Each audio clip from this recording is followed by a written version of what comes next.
Haunted by the mysterious disappearance of her mother, a young woman set out on a personal quest for answers. 20 years after the initial investigation, in some old bones, she found evidence of a deep, dark family secret, a hint of what really happened to her mother.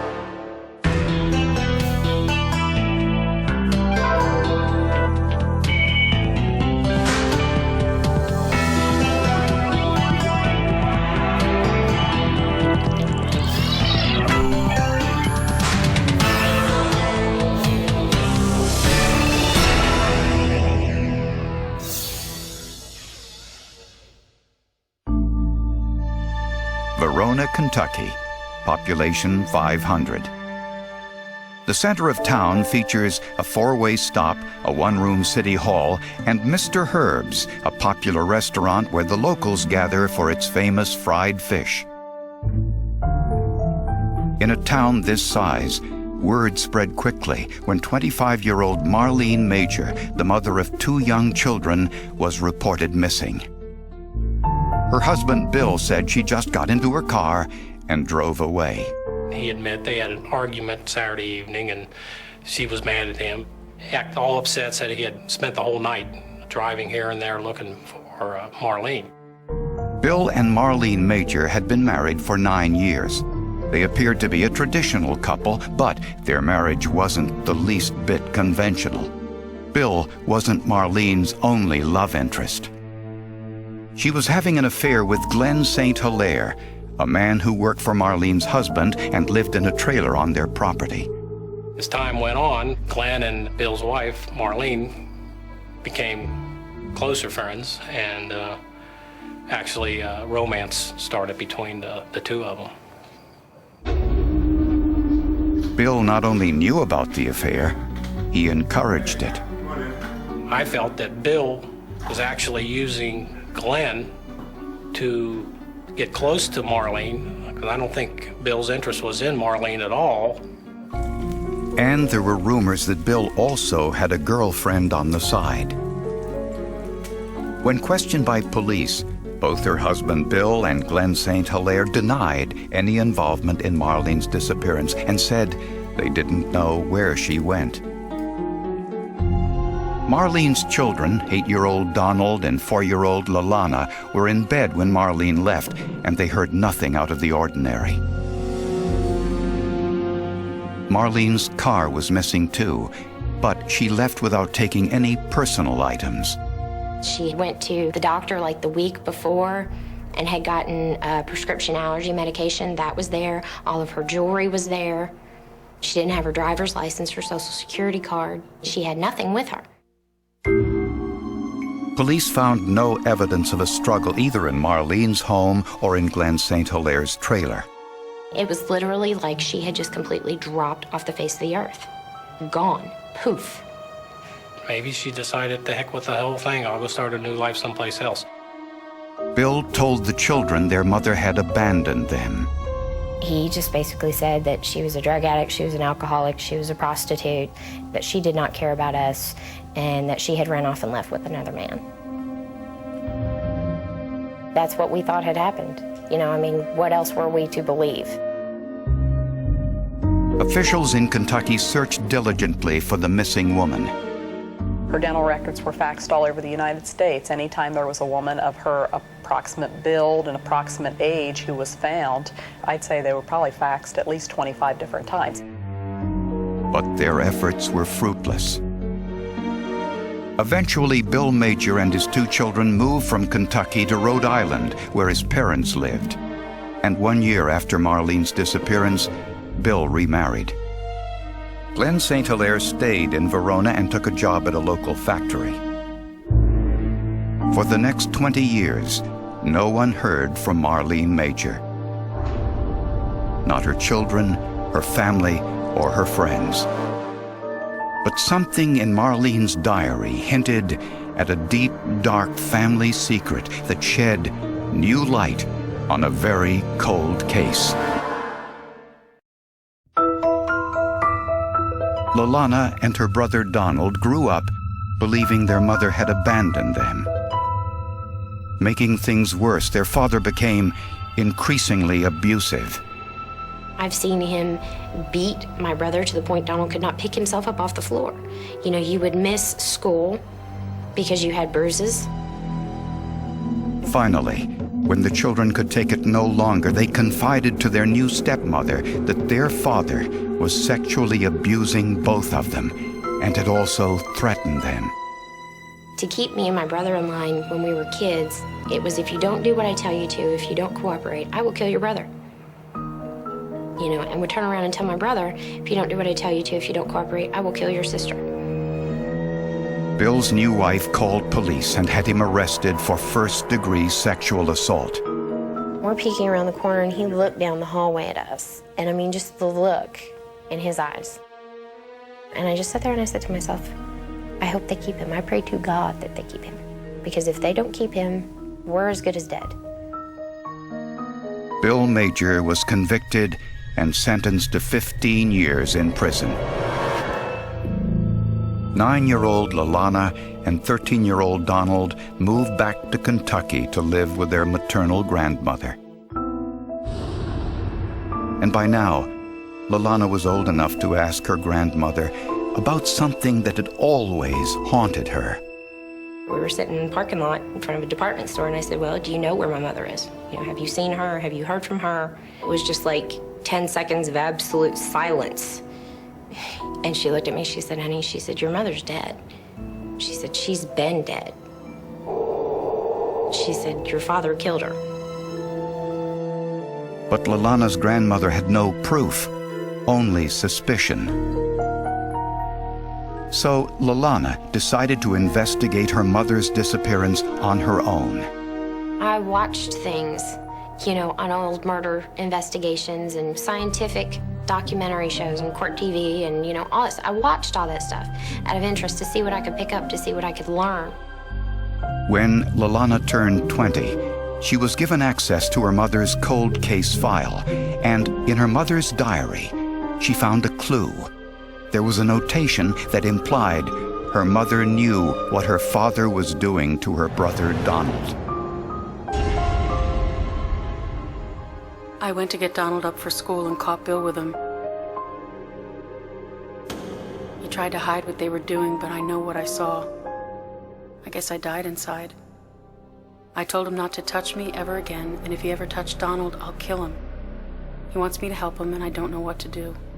Marlene couldn't even tell that horrific secret to her own family, but she did record it in her diary. Not in specific detail, but enough that you know what she's talking about. Lalana also found evidence that her mother was considering divorce. I have something on him. He'll sign the papers and won't open his mouth. If he does, I'd go to his mom. Just take my word for it, he won't. He died before he'd let his mom find out what I have on him. Did he murder someone? No, worse. Let's put it this way. I could be the biggest whore that ever walked the streets of Verona, and no judge in the country would give him custody of my kids over me. He knew that if she left, she would tell someone eventually, and he would end up going to prison for it. You know, which obviously he did not want. To find out more, Lalana interviewed everyone she could find who had known her mother. I got a composition notebook, cost me like 99 cents at Walmart, and if I talked to somebody, I wrote the date, the time, and what the conversation was over. And everyone said the same thing, including Glenn St. Hilaire, her mother's boyfriend. Glenn told me about something my father had said, and he had made the statement that if my mother had ever tried to leave him and take us, that he would kill her, and that he knew how to commit the perfect crime. He told several people that he would cut her head off, knock her teeth out with the butt of the gun after he shot her in the head, and then he would remove her jaw, and cut her up in little pieces and spread her throughout the state. And Lalana discovered something else. 1 year after her mother's disappearance, a hunter had found a human skull in a rural tract of land just a mile from her home. The bone was too badly degraded for DNA analysis, and there were no teeth or jaw, so dental comparisons were impossible too. But Lalana was convinced this was her mother's skull. It's one thing having a murder case where you have no suspect and you just have to let it go. But when you feel 100% sure you know who murdered your victim and you just can't do anything about it, it's a hopeless feeling. Almost 20 years later, Lalana searched the area herself, going so far as to dig in nearby sinkholes. She, too, was unsuccessful. I was really hoping to find something, because I was like, if I could find something, if I could, that would be something more than we have now, if I could find the rest of her body, but at the same time, it was constant terror that I would find something. Despite her frustration, Lalana soon learned that new forensic testing might be able to identify the mysterious skull, which for the past 20 years had been kept in the medical examiner's office. This is our hope. This is our chance. Marlene Major's daughter, Lalana, strongly suspected that a skull found in 1981 was her mother's. There was no face, there was no jaw. It was just the top of the skull that had a distinct bullet hole right in the top of it. The medical examiner determined that the fatal bullet entered her face and came out through the top of her skull. 3 types of weapons could have caused an injury this size. One was a 9mm pistol, the same type of weapon Bill Major carried. A forensic anthropologist concluded the skull was that of a Caucasian female approximately 30 years old. The female characteristics on the skull that we could see were the lack of a brow ridge. Most males have a heavy ridge right here across their brow, and this particular skull did not.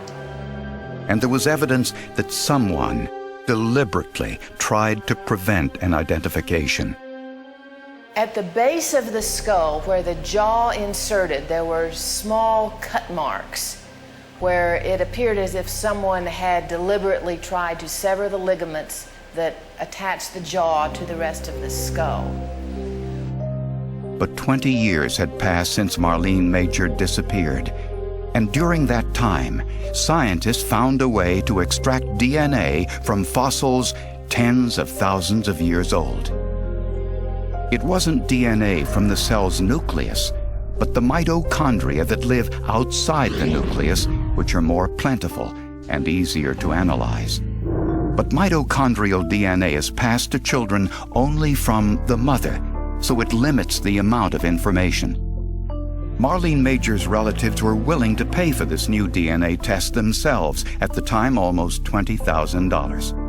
One of the hardest things that I ever heard was that one of the sisters of Marlene Major actually was trying to cash in her own retirement to see if she would be able to pay for this DNA testing. When my aunt told me that she was going to pay for the DNA test, I'm like, they can't do DNA. And she's like, yes, they can. There is some kind of test that they can do. So I went on the internet and started looking up on DNA and found out about the mitochondrial DNA. Officials in Kentucky eventually rethought their position and decided to pay for this new DNA test available through LabCorp in North Carolina. A tiny bone fragment was frozen with liquid nitrogen, crushed into a fine powder and placed into a vial with a DNA extraction buffer. The sample was then amplified, creating millions of copies of the DNA, so there was a sufficient amount to be tested. Technicians then used a computer to compare the mitochondrial DNA sequences of the skull to that found in Lalana's saliva. We're looking at 700 bases, and it would be hard for the human eye to line up all 700 bases. So the majority of the interpretation of the sequencing is done by computers. Since mitochondrial DNA is passed maternally, Marlene Major and her 2 children would all have the same mitochondrial DNA profile. When the DNA from the skull was compared to Lalana's DNA, it was an exact match. I felt like taking out a full-page ad in the Garrett County newspapers and saying, okay, look, DNA test back positive, Marlene Oaks is dead. Okay, she didn't walk out and leave her kids, she's dead. You know, she was murdered. 20 years after Marlene Major's skull was found, science proved her identity. Her diaries had suggested motive, and Marlene's daughter, Lalana, was determined to bring her father to justice. Prosecutors believe Marlene Major discovered the truth about her husband, that he was sexually abusing his own children. In her diary, Marlene said she was considering divorce and would use this information against him if he stood in her way. For this reason, and based on the forensic evidence, prosecutors concluded Marlene's murder was premeditated.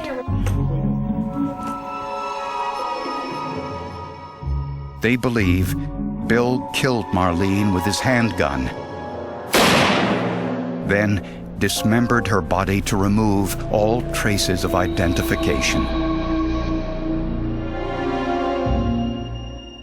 Prosecutors think he buried Marlene's remains in several nearby sinkholes, disposed of the gun, and pushed her car into the Ohio River. This way he could say Marlene simply drove off. It's ironic because 20 years ago when he committed this murder, he removed the teeth, he removed the jaw. He went through all these lengths to cover up the crime.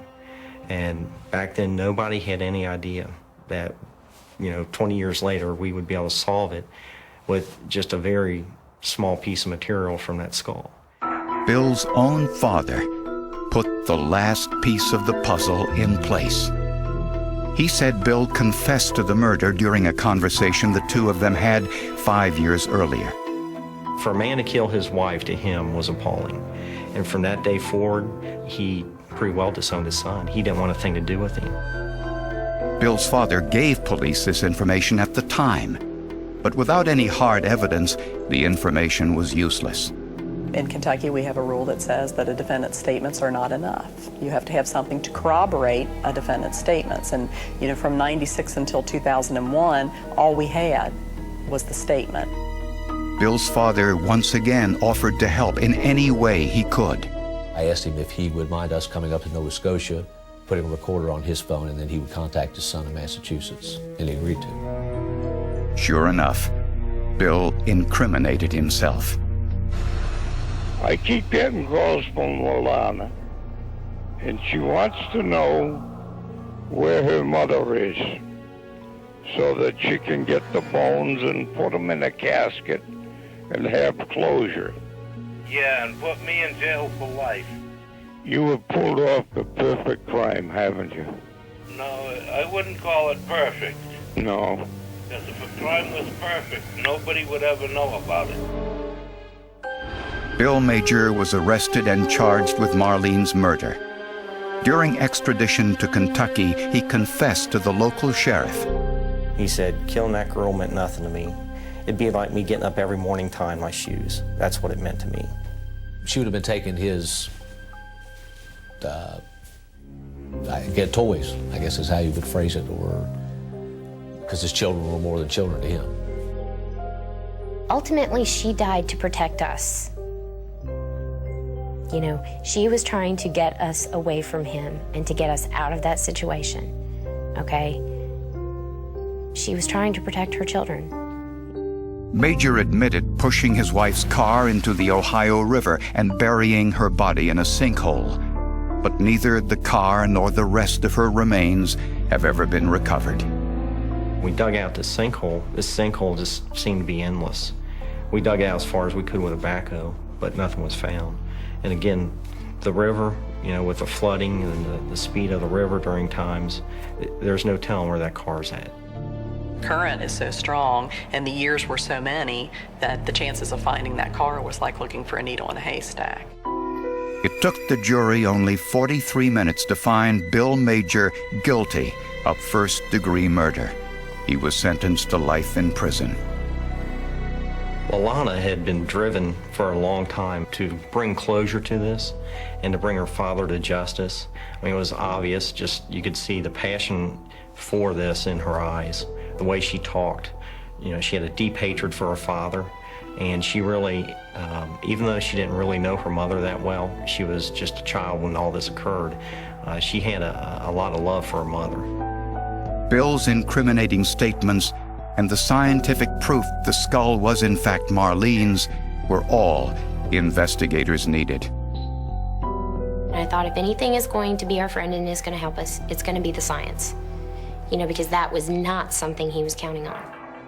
The ability to identify partial human remains after that length of time is totally amazing, and if it were not for the advances in DNA science, this still would be impossible. Science is definitely smarter than the criminals. Criminals today may know what we can do with science, but nobody knows what we're going to do tomorrow.